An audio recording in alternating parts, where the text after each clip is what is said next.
good day everyone. Nandito tayo ngayon sa barangay Locloc in Bauan or Anilao, Batangas. To feature test 1,837 square meters.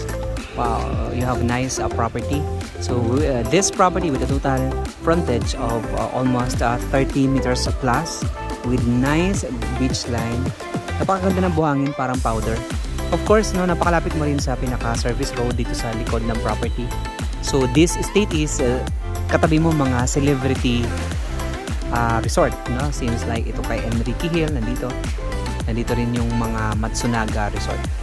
So this property is selling in the market for 22 million pesos. So the seller is alive. So if you are interested not to check out and buy this property, so you can reach us on the number flashing on the screen. So again, we are located in barangay Locloc, no? Bauan in Anilao, Batangas.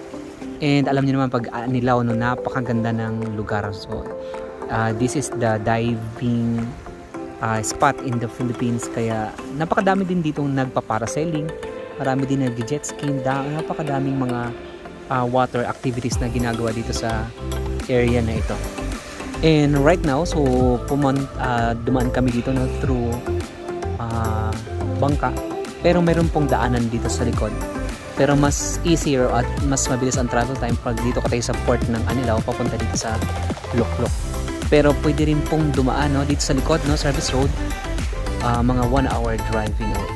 So if you are interested or looking for a beachfront property dito sa Batangas, no, considered mo ito kasi napakaganda ng tubig, napakalinaw ng tubig, of course napakaganda ng inyong pong solid investment.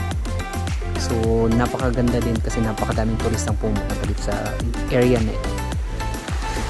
Okay, so if you are interested, no, you can reach us on the number visible on the screen. So my name is Ray and I hope to see you in our next video. Thank you very much and God bless everybody.